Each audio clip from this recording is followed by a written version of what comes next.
ধন্যবাদ জনাইছোঁ প্ৰথমতে মাননীয় ধ্ৰুৱজিৎ গগৈদেৱক। তেখেতে বৰ ডাঙৰ প্ৰশ্ন এটি আমাক উত্থাপন কৰিছে আজি, যে আমি অনুষ্ঠিত কৰা উৎসৱবিলাকে সমাজৰ সংহতিত কেনেকুৱা ধৰণৰ ভূমিকা গ্ৰহণ কৰে। এই যিটো প্ৰশ্ন, ইয়াৰ উত্তৰত যথেষ্টখিনি কথা আমি ক'ব লাগিব আৰু আলোচনাটো নিশ্চয় অলপ দীঘলীয়া হ'ব। সেয়েহে আমি ক'ব বিচাৰিছোঁ, অলপ দীঘলীয়াভাৱে ইয়াক ব্যাখ্যা কৰিম আমি, যে আজিৰ পৰা 10,000 বছৰ আগতে মানুহে খেতি বাতি কৰি ঠাইতে সমাজ পাতি থাকিবলৈ লয়। এনে অৱস্থাত প্ৰাকৃতিক দুৰ্যোগ, মাৰি মৰক আৰু নানা বিপদ আপদৰ মানুহে মাথোন খাই বৈ পিন্ধি উৰি থকা ঘৰ সাজি জীৱন কটাবলৈ সময় পাইছিল। খেতি বাতি কৰি একে ঠাইতে বসবাস আৰম্ভ কৰাৰ লগে লগেই মানুহৰ কিছু আজৰি সময় ওলাল। অন্যান্য প্ৰাণীৰ দৰে মানুহ প্ৰাকৃতিক পৰিৱেশৰ দাস হৈ জীয়াই নাথাকে। প্ৰকৃতি আৰু মানুহৰ মাজত আছে মানুহে সৃষ্টি কৰি লোৱা সংস্কৃতিৰ মণ্ডলটো। সংস্কৃতিৰ মাধ্যমতহে মানুহে নিজৰ লক্ষ্যবোৰ বুজি পায়। যিবোৰ কথাত মানুহে নিজৰ লক্ষ্যবোৰ বুজিব পাৰে, যিবোৰ কথাত মানুহে মূল্য দিয়ে, যিবোৰ গুণ বা কৌশল যত্নৰে আয়ত্ব কৰে, যিবোৰ কীৰ্তিৰ বাবে গৌৰৱ অনুভৱ কৰে, সেই সকলোবোৰ সমাজবদ্ধ মানুহৰ সৃষ্টি। সমাজবদ্ধ জীৱ হিচাপে সংস্কৃতিও সৃষ্টি কৰে। আমাৰ সংস্কৃতি ধৰ্মনিৰপেক্ষতা, সামাজিক অৰ্থনৈতিক পুনৰ্গঠন আৰু সহিষ্ণুতা আদি ব্যক্তিগত চাৰিত্ৰিক গুণৰ বিকাশ সাধনৰ ওপৰতে জাতীয় সংহতি নিৰ্ভৰ কৰিছে। সহিষ্ণুতা মানৱ চৰিত্ৰৰ অমূল্য সম্পদ। সেইদৰে জাতীয় জীৱনতো সহিষ্ণুতাই সংহতি প্ৰতিষ্ঠা কৰে। শাস্ত্ৰটো কৈছে, সংহতি হিত সাধিকা। ভাৰতবৰ্ষ এখন বিশাল দেশ। কেৱল বিশালেই নহয়, বৈচিত্ৰ্যপূৰ্ণ। সকলো ধৰণৰ ভৌগোলিক পৰিৱেশৰ লগতে দেশখনৰ অধিবাসী সকললৈ লক্ষ্য কৰিলে দেখা যায়, শাৰীৰিক গঠন, ভাষা, সাজপাৰ, খাদ্য ৰীতি আদিত বিভিন্ন অঞ্চলৰ লোকৰ মাজত উল্লেখযোগ্য পাৰ্থক্য।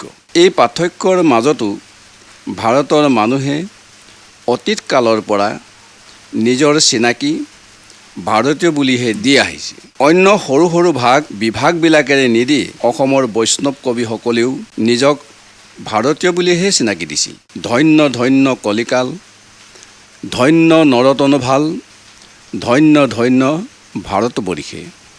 এতিয়া ভাৰতবাসীয়ে যাতে পাৰ্থক্যৰ কথা বেছি নাভাবি ভাৰতৰ ঐক্যৰ ওপৰতহে বেছি গুৰুত্ব দিয়ে, সেই বাতাবৰণ সৃষ্টি কৰিবলৈকে জাতীয় সংহতি ধাৰাটো প্ৰচাৰিত হৈছে। জাতীয় সংহতিৰ বাবে সকলো জাতীয় এক হৈ থাকিবৰ বাবে আৰু কেইটামান দিশৰ ওপৰত গুৰুত্ব দিয়াটো উচিত। তাৰে ঘাই দিশটো হ'ল অৰ্থনৈতিক সমতা। অৰ্থনৈতিক সমতাৰ লগতে সামাজিক ন্যায়ৰ প্ৰয়োজন আছে। দেশত যেতিয়ালৈকে সামাজিক শোষণ আৰু অবিচাৰ চলি থাকিব, তেতিয়ালৈকে উত্তেজনা হ্ৰাস নহ'ব আৰু সংহতিটো ব্যাঘাত জন্মিব। ভাৰতৰ জাতিৰ প্ৰথা সূচনা হয় প্ৰাচীন বৈদিক যুগতেই। ব্ৰাহ্মণ, ক্ষত্ৰিয়, বৈশ্য আৰু শূদ্ৰ, এই চাৰিটা মাত্ৰ আছিল সেই কালৰ জাতি, আৰু এইবিলাকত মানুহক বিভক্ত কৰা হৈছিল গুণ আৰু কৰ্মভিত্তিত। ভাগৱত গীতাত শ্ৰীকৃষ্ণই অৰ্জুনক কৈছে, চতুৰ্বৰ্ণ্য ময়া সৃষ্টম গুণ কৰ্ম বিভাগয়া, অৰ্থাৎ গুণ আৰু কৰ্মৰ বিভাগ অনুসৰি মই চতুৰ্বৰ্ণ সৃষ্টি কৰিছোঁ। কালক্ৰমত এই চাৰিটা জাতিৰ উপৰিও অলেখ উপজাতিৰ সৃষ্টি হ'ল। মানুহে লাভ কৰিছে গতিশীল জীৱনৰ সোৱাদ। মানৱ সভ্যতাৰ বিকাশে আজি যিটো স্তৰত ভৰি দিছে, তাৰ প্ৰাৰম্ভিক পৰ্যায়টো আছিল কৃষি ব্যৱস্থা।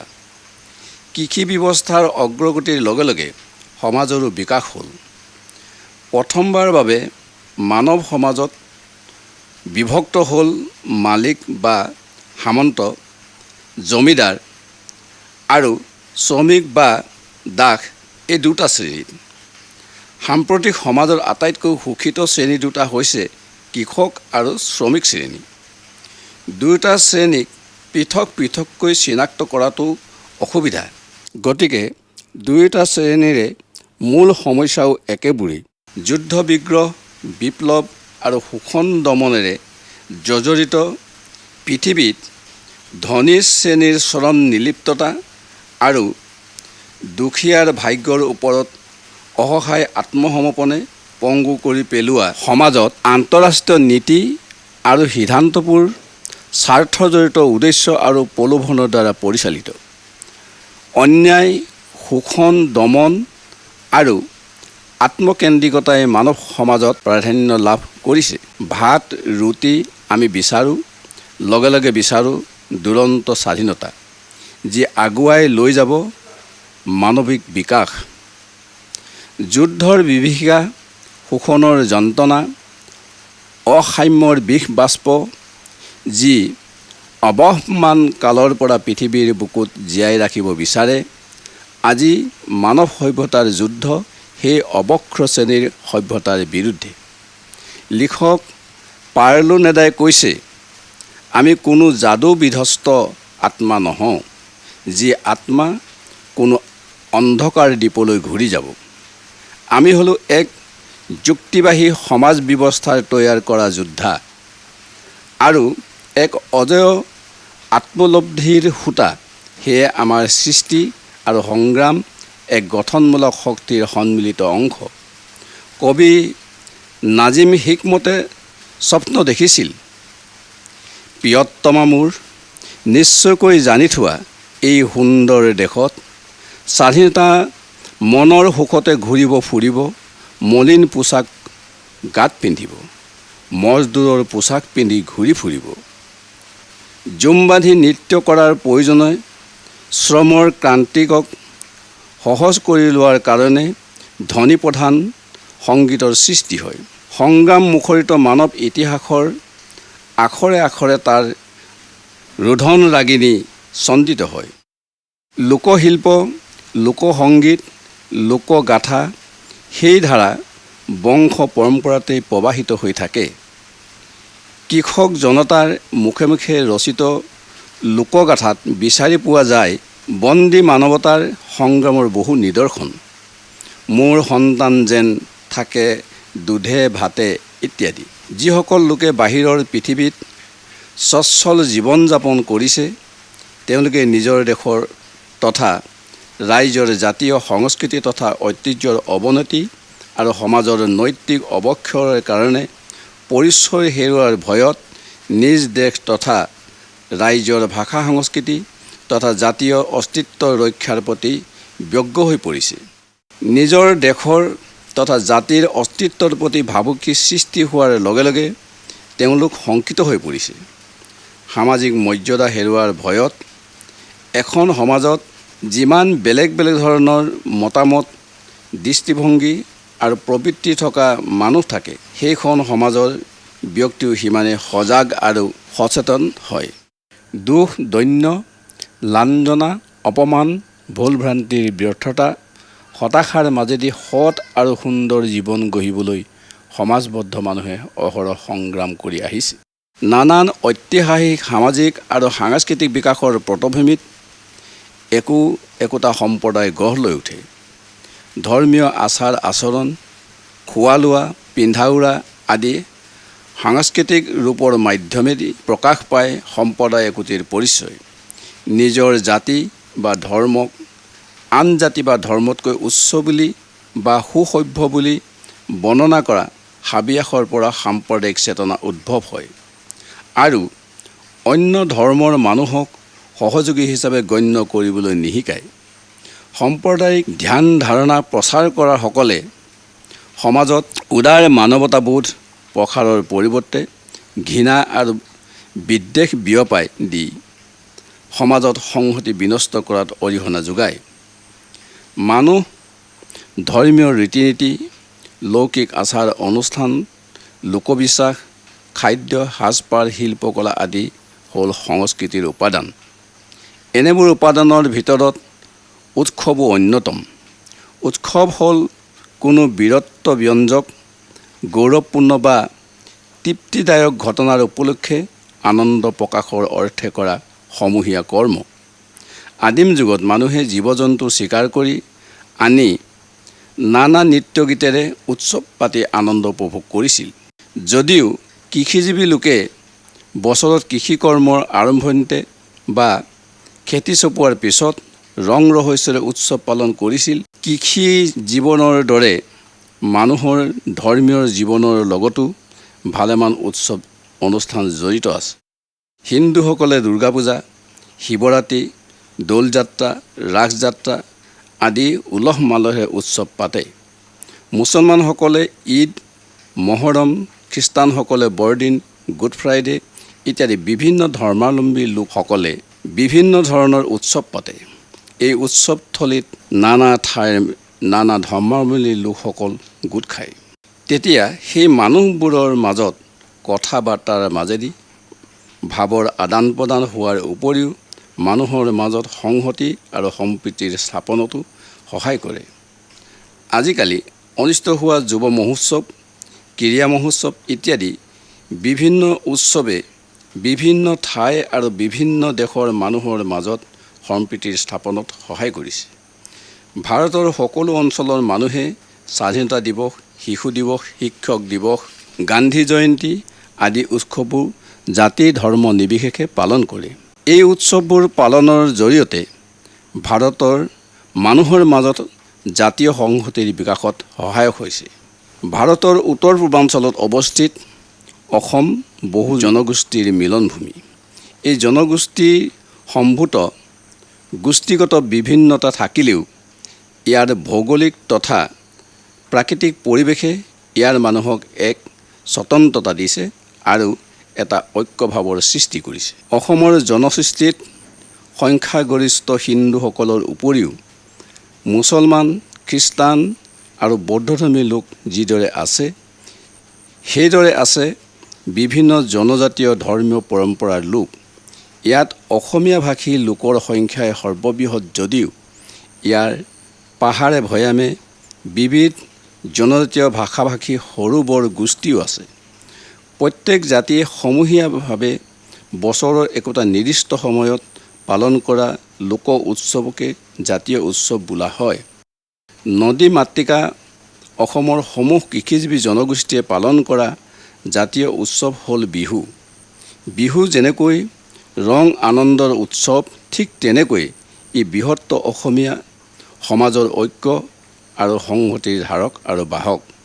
সেয়েহে বিহুক অসমৰ সমন্বয়ৰ বুনিয়াদ বুলি কোৱা হয়। বিহু যৌৱনৰ, বিহু মিলনৰ, বিহু সৃষ্টি। এনে অনাবিল সৃষ্টিৰ আনন্দৰ উৎসৱ সেই জাতিৰ বাবেহে আহে যি জাতিয়ে শ্ৰমেৰে, চিন্তাৰে দেহ মন ভৰাব পাৰে। গোষ্ঠী, সম্প্ৰদায়, ধৰ্মৰে বৰ্তমান ছিন্ন ভিন্ন কৰি পেলোৱা জাতিটো আজি এবাৰ হ'লেও উপলব্ধি কৰে আমি অসমীয়া, বিহু আমাৰ উমৈহতীয়া উৎসৱ, ই আমাৰ বাপতি সাহোন। গতিকে আমি সকলোৱে সৰ্বাংগ সুন্দৰ সংস্কৃতিৰে পৰিপূৰ্ণ এখন সমাজ প্ৰতিষ্ঠাৰ সংগ্ৰামত টঙালি বান্ধি অৱতীৰ্ণ হোৱাৰ সময় সমাগত। থলুৱাৰ তেজেৰে বৈধ্যভূমিত পৰিণত হ'বলৈ ধৰা অসমত বিহুৰ দৰে উৎসৱত আজিৰ জনগণে সংকল্প লোৱাৰহে সময়।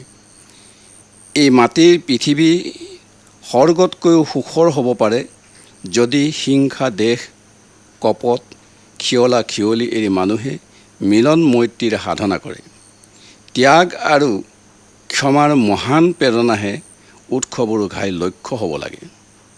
আত্মনিয়ন্ত্ৰণৰ প্ৰাথমিক চৰ্ত হিচাপে জনজাতীয়, অজনজাতীয় বিভাজনৰ চিন্তাবোৰক বাদ দি অসমৰ খিলঞ্জীয়া থলুৱা জনগোষ্ঠীৰ সম অধিকাৰ আৰু সমবিকাশৰ ভিত্তিত ঐক্যবদ্ধভাৱে আগুৱাই যাব লাগিব। তেতিয়াহে আমাৰ মুক্তিৰ সঠিক বিকল্প বিচাৰি পোৱা যাব। সহস্ৰ সংঘাতৰ মাজতো অসমীয়া নামৰ পৰিয়ালটোৰ সদস্য সকলো জনগোষ্ঠীয়ে নিজকে অসমীয়া বুলি স্বীকাৰ কৰি বিশ্ব দৰবাৰত স্বকীয় অস্তিত্ব দাঙি ধৰিব লাগিব। আজি সকলো জনগোষ্ঠী একত্ৰিত হৈ বৰঘৰখন ভাঙি যোৱাৰ পৰা ৰক্ষা কৰিবলৈ আগবাঢ়ি আহিবই লাগিব। সৈনিক গণশিল্পী বিষ্ণু ৰাভাদেৱে কৈছিল, আজি প্ৰত্যেক অসমীয়াই সংকল্প কৰা উচিত অসমক মৰিবলৈ নিদিওঁ। অসমীয়া সংস্কৃতিক লুপ্ত হ'বলৈ নিদিওঁ। অসমৰ বুকুত বৈচিত্ৰ্যৰ মাজত ঐক্যৰ দোলেৰে গুঠি দুনাই সমন্বিত শক্তিৰে সুন্দৰতম অসমীয়া সংস্কৃতি ৰচোঁ। সোণৰ অসম গঢ়ি আশাৰ ৰংঘৰ, আকাংক্ষাৰ কাৰেংঘৰ, কামনা বাসনাৰ তলাতল ঘৰ সাজো। জাতিটোৰ বৰ্ণ সম্প্ৰদায় গোষ্ঠী নিৰ্বিশেষে উচ্চ নিচৰ ব্যৱধান নৰখাকৈ পালন কৰা সামূহিক আনন্দ উৎসৱসমূহে জাতিটোৰ সমাজৰ সংহতিত উল্লেখনীয়ভাৱে প্ৰভাৱ পেলাই আহিছে। জাতীয় উৎসৱ বিহু অসমীয়া কৃষ্টি সভ্যতাৰ কঠীয়াতলী। অসমীয়া সমাজ যিমান পুৰণি, বিহু বোধহয় সিমানেই পুৰণি। ই অসমীয়া সংস্কৃতিৰ মেৰুদণ্ড স্বৰূপ। ই জাতিটোৰ বৈশিষ্ট্য।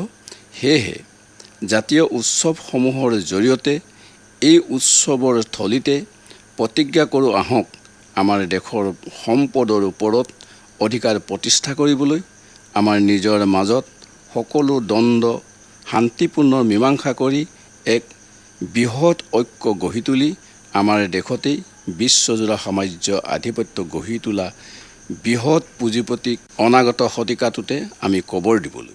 ই জাতিটোৰ বৈশিষ্ট্য। সেয়েহে জাতীয় উৎসৱসমূহৰ জৰিয়তে এই উৎসৱৰ থলীতে প্ৰতিজ্ঞা কৰোঁ আহক আমাৰ দেশৰ সম্পদৰ ওপৰত অধিকাৰ প্ৰতিষ্ঠা কৰিবলৈ, আমাৰ নিজৰ মাজত সকলো দ্বন্দ্ব শান্তিপূৰ্ণ মীমাংসা কৰি এক বৃহৎ ঐক্য গঢ়ি তুলি আমাৰ দেশতেই বিশ্বজোৰা সাম্ৰাজ্যৰ আধিপত্য গঢ়ি তোলা বৃহৎ পুঁজিপতিক অনাগত শতিকাটোতে আমি খবৰ দিবলৈ। যিহেতু পিছপৰা জনগোষ্ঠীৰ উন্নয়ন, সম্পদৰ ওপৰত অধিকাৰ প্ৰতিষ্ঠাৰ বাবে ক্ষমতা বিকেন্দ্ৰীকৰণ আদি সকলো প্ৰশ্ন সমাধানৰ প্ৰথম চৰ্ত হিচাপে থিয় দিছে সাম্ৰাজ্যবাদী পুঁজি কৰালগ্ৰাহৰ পৰা মুক্তি পোৱাটো। এই বাস্তৱ সত্যক আওকাণ কৰি সমাজৰ ঐক্য সংহতি বজাই ৰখাটো সংঘাতপূৰ্ণ হোৱাৰ লগতে সামাজিক উন্নয়ন, স্বশাসন আদিৰ অন্বেষণ অৰ্থহীন। সেয়েহে আমি ক'ব বিচাৰিছোঁ যে উৎসৱবিলাকে নিশ্চয় আমাক সেই উৎসৱৰ স্থলীত বিভিন্ন জাতি জনগোষ্ঠীৰ ভাষা ভাষীসকলক লগ কৰাই তেওঁলোকৰ মাজত ভাৱৰ আদান প্ৰদান, মৰম চেনেহৰ আদান প্ৰদান এইখিনি কৰে। গতিকে আমি ভাবোঁ উৎসৱবিলাকে আমাক আমাৰ সমাজৰ ঐক্য সংহতি ৰক্ষা কৰাত যথেষ্টখিনি অৰিহণা যোগাই আহিছে। এইটোকে আমি আপোনাক চমুকৈ জানিবলৈ দি আমি ক'বলগীয়া কথাকেইটা সামৰিছোঁ। ধন্যবাদ।